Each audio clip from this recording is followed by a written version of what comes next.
Tips cari kerja di Malaysia untuk sektor formal.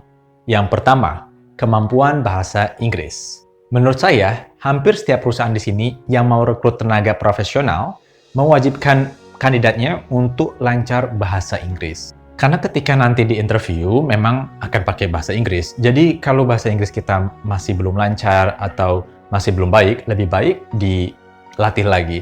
Sebab kalau dipaksakan hampir nggak mungkin ya. Kecuali kalau mau apply untuk pekerjaan di sektor non-formal.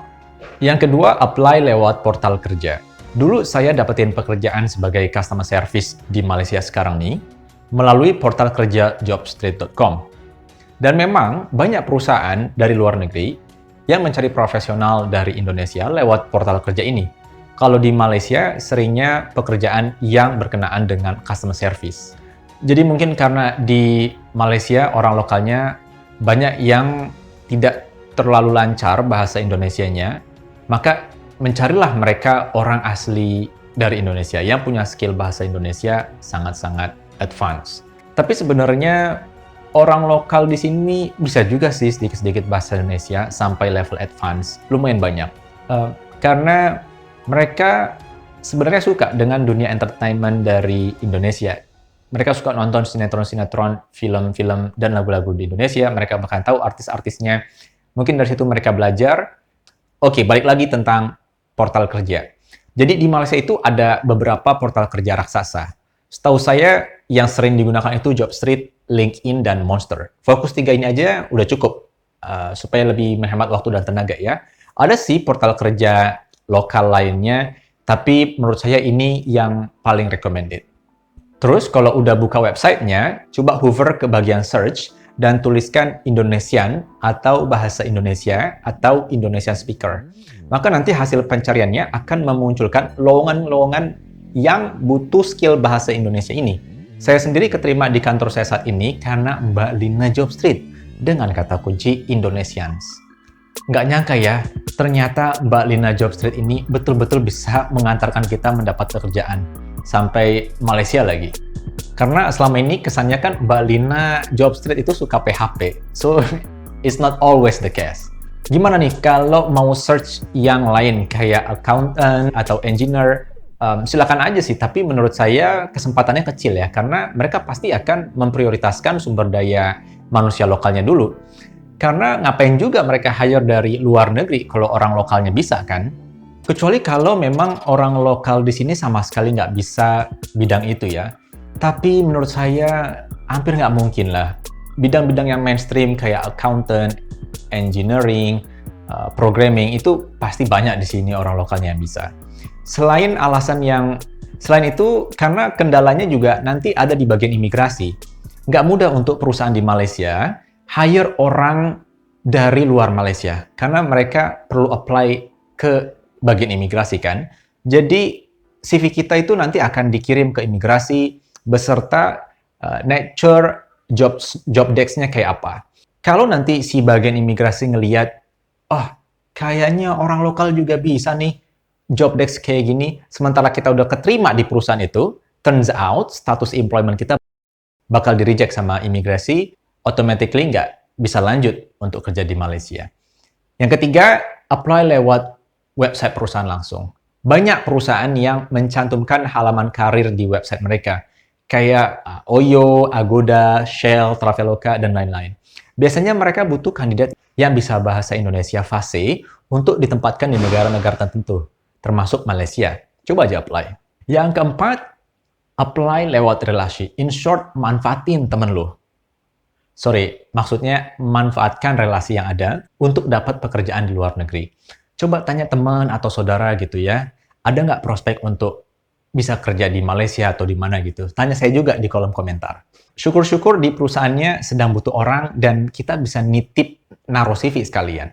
Hal ini sebenarnya juga menguntungkan mereka ya, karena di beberapa perusahaan mereka punya program referral, di mana kalau si karyawan itu berhasil memasukkan kandidat yang sangat berprospek untuk betul-betul kerja di perusahaan perusahaan itu, nanti mereka bisa dapat cuan. Dan cuannya lumayan, sekitar 2 juta, bahkan bisa lebih. Saya pun sebelumnya juga pernah keterima kerja di Thailand sebagai content reviewer. Gajinya itu 30% lebih besar dari gaji saya kerja di Malaysia tahun 2019.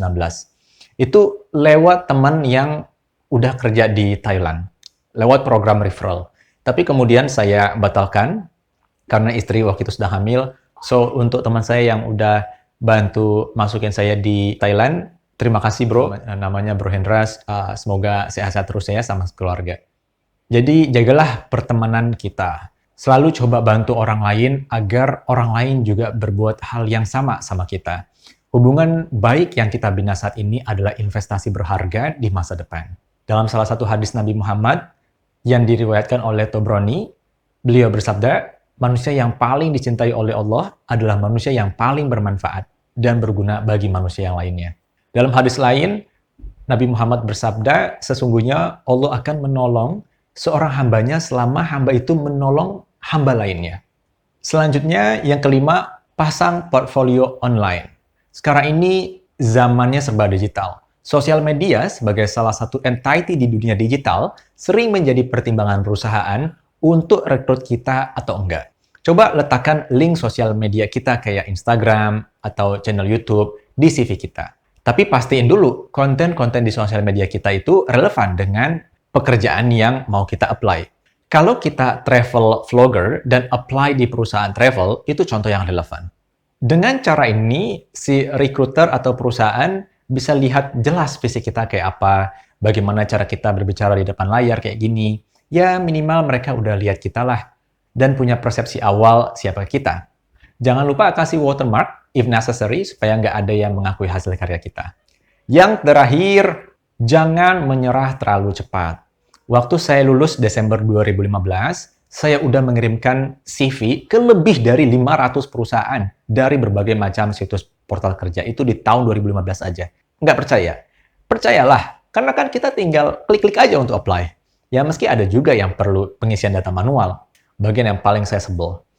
Cerita sedikit ya, jadi waktu tahun 2015 silam, itu saya banyak apply lewat Jobstreet. Karena terlalu saking banyaknya, setiap saya mau klik submit lagi untuk pekerjaan yang lain, Jobstreet selalu memunculkan pop-up box untuk meyakinkan saya, do you want to apply again? Mungkin karena saya udah apply terlalu banyak. Kalau teman-teman belum pernah ngalamin itu, berarti perjuangannya belum sekeras saya. Jadi jangan mudah nyerah terlalu cepat. Alhasil dari 500 aplikasi yang saya apply itu, alhamdulillah, salah satunya bisa mengantarkan saya kerja di Angkasa Pura II. Di lain kesempatan saya mungkin akan share pengalaman saya kerja di sana. Saya pun waktu apply tempat kerja saya sekarang di Malaysia, sebelumnya gagal dulu sekali, nggak lolos tes online-nya, matematika, bahasa Inggris, dan lain-lain. Tapi sekitar 6 bulan kemudian, saya apply lagi dan alhamdulillah keterima. Bahkan jeda waktu saya diterima, dengan interview akhir itu sekitar cuma 1 jam. Jadi seingat saya di interview jam 10 pagi, terus jam 11 siangnya recruiter udah nelpon saya lagi ngasih tahu kalau saya udah diterima kerja. Dan saya merasa, what? Is it a scam? Karena terlalu cepat kan keterimanya. Tapi ya saya udah riset banyak dan perusahaan ini legit, perusahaan saya legit. So saya yakin hal-hal amazing ini akan terjadi pada orang-orang yang nggak mudah menyerah dan selalu mau dan bisa belajar dari setiap kegagalan. Manjada wajada, when there is a will, there is a way. I wish you the best, guys.